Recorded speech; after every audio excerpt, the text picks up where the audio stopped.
morning. Myself Sangeeta Devi from GK Jain School, Rayapuram. In today's class, we are going to see the functions of HRM. In the last session, we have discussed about the significance of HRM. Now, what is the functions of HRM? We will see. The functions is being divided into two. We have managerial functions and operative functions. Under managerial, we have 4 topics to be discussed. Under the operative functions, we have 6 topics. So, we will see one by one. First one, under the managerial functions, in the HRM itself, the word itself it contains M. M means management. So it will have some managerial functions. So the managerial functions is nothing. First it starts from planning. Planning, organizing, directing, controlling. We go for the planning. Planning is nothing, deciding in advance. Whenever we are taking something to project or we are going to do something, we will plan how to do it, how to implement that, where the sources can be get from. So all we will plan. First, starting from the finance, we want money to start, and what are the project we are going to do, how much employees we require. So all needs to be planned. So it is nothing deciding in advance. So planning is very, very important. Because without planning nothing can be done. While a student wants to write an exam also, they needs to plan which subject is more, needs to be concentrated more, what is the weakness of the student. So everything they should plan in advance so that they can get their good marks. Same way for the organization also, planning is very, very required. Next we go for the organizing. Organizing is nothing. First let me give a small example. A manager is there. A supervisor or subordinates, let me take off a subordinates. A manager and subordinate. So the manager is giving some works to the subordinate. Directly he will not give, he will have some intermediary in the middle, we will have supervisor. Supervisor, the works will be assigned to him. Directly also it can be given. Depending upon the size of the organization, it changes. So the manager is giving some works to the subordinate. After giving some work, what they will do, they will give some authority. Why they needs to give the authority is that then only he will be able to do that work. After giving authority, he should be made responsible. So the responsibility needs to be given to them. The authority and responsibility it is given to the subordinate. In the case for the work is being given, like some work has been given to the subordinate. For that work, the authority is being given, responsibility is given. So after giving both, he will be made accountable to the manager. For the work assigned to him, he is given authority, responsibility. Now he is being made accountable to the manager. So this is what organizing is. Organizing is nothing. Whenever the work is assigned to the lower level employees, they will be made accountable to the higher level or the middle level employees. So that is what the organizing meaning is. Next we go for the directing. The work has been given, authority has been given, and he is being made accountable. Now everything is over. Now we want to motivate them and we need to guide them also. So properly he should be directed.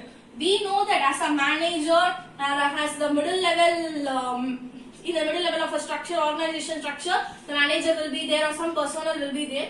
So as they know what is the organization goal is, so they needs to properly direct to that goal.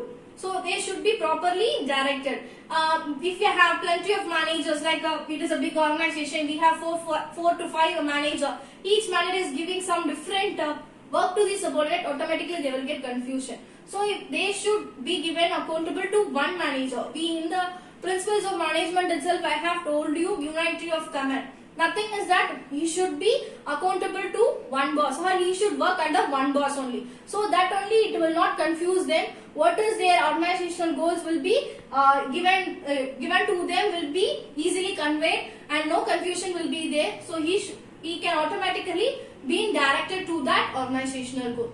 For directing to that, he needs to be motivated or he should be given some training. All those things needs to be done in the directing. Next one is controlling. After giving all those things, now the performance of the subordinates or the superior needs to be evaluated. That is very, very important because whenever we are not evaluating, a single test is being conducted in the class, the students will ask what is the mark, what is the mark.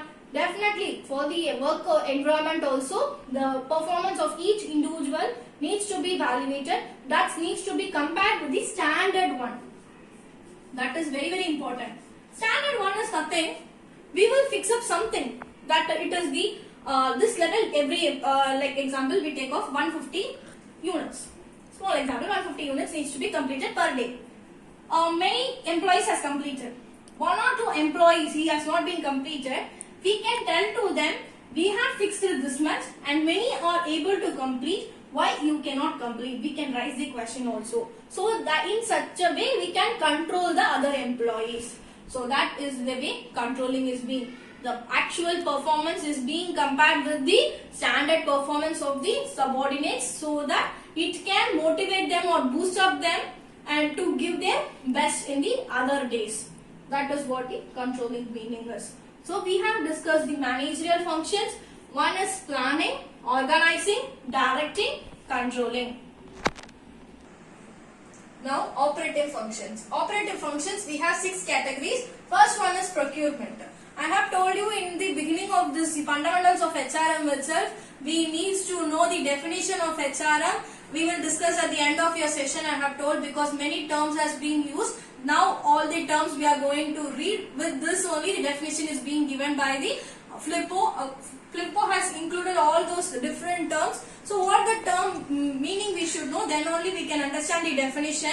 First one, procurement. Procurement is nothing, taking up a person to the company. So the operative functions is that we need to select a person or recruit a person for the vacancies in our company. So how we needs to be selected for the right position. We have discussed in the significant itself, right man for the right job. The same way procurement is nothing, we need to recruit and select the employees. Next one is development. After selecting the employees, we needs to give them some training and skill development programs needs to be conducted for them. Then only they can develop their skills according to the organization roles, because every organization will have their company being maintained in a different way. So any organization is taking a person to that level, they should be given training and skill development. So that is what development training.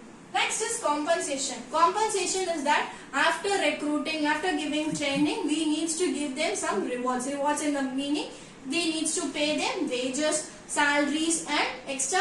If they giving their extra efforts and bringing the best to the organization, we should give them a bonus or incentives so that they will motivate it. It can be a financial or non-financial forms also. Next one is retention. Retention is that everything, the health or the safety or welfare needs to be given by the organization to the employees. Every employees, after expecting rewards like salaries or wages, they will expect us their health and safety is being measured or being taken into consideration only. They will take care. So that is what the retention. The job security also. Whenever any person is recruited, after they needs to be secured. We do not exit the persons like anything. We should tell them that this is your weakness or this is how you are performing. You need to motivate yourself and give your best so that only you can work in this organization. Like that we can give them. We should tell them. So the job security and welfare of the employees needs to be taken care of. Next is integration. As a personnel, we also will have the interests. Different interests will be there. Different interests, that different goals of the person. Like I am taking a class, I also have some goals. Like everything, every person will have the different interests or different goals. Same way, if I am going into an organization or an institution, I am working in that, the organization or institution will also have the different interests or different goals. So integration is that the mutually both the personal interest as well as the organizational interest should not be affected. It should go off in a smooth way. Like that it should be there. If it is their organization is running in a working hours of morning 9 to 6 p.m. After that they should not disturb the person, because why in the case then only they can try to give importance to their personal interest also. So in such a way, the personal interest and organizational interest should not be affected. It should go in a smooth way. Next one is maintenance. Maintenance is that every employee should be given the work environment with the job satisfaction. Everyone will require the job satisfaction only. When we are working in organization or institution, we also require the job satisfaction. Likewise, the same way, maintenance, that the work environment should be suitable for the employee. Then only he will be motivated or he will be able to work, give their best. So this is for the maintenance. So these are the operative functions. Starts from the procurement, we need to recruit and select, and development, that is training and skill development programs. Compensation, rewards or bonus like a salaries, wages, like that it should be given. Retention, welfare, security. Welfare security is that health and safety of the employees needs to be taken care of by the organization. Integration, personal interest and organizational interest, or that it should go in a smooth way. The personal and organizational interest, it should not be affected by both the things. If it is affected one side also, it will affect the employees. Next one is maintenance. Everyone should be given a good environment to work, and with the job satisfaction that should be taken by the organization. So these are the functions of HRM. We have two divisions: managerial, operative. Under managerial, we have the four categories: planning, deciding in advance, organizing, that after giving a works, he needs to be made accountable for it. Next is directing. He needs to be given motivated, and guidance needs to be given to the employees so that they can go in the direct path to achieve their goals. Controlling, the actual performance needs to be checked with their standard form so that any variation is there, so that we can give them training. So that is what the controlling is. Next is operative functions. Operative functions, we have 6 categories. Procurement, it starts from recruiting or selecting the employees to the organization. Next is development. Development is that after recruiting a person, training and skill development programs needs to be conducted. Next is compensation. Compensation, after recruiting a person, training given. Next is we need to pay them wages and salary. If he is giving best works to the organization, we need to give them bonus or incentives. Next is retention. Welfare security, that is the health and safety of the employee should be taken care of by the organization.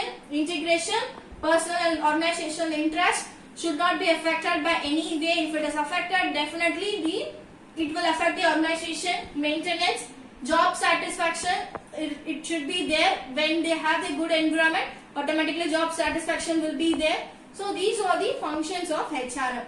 One thing we have missed in the first session of this chapter, fundamentals of HRM, that I have told you. In the definitions of HRM, we will discuss at the last session.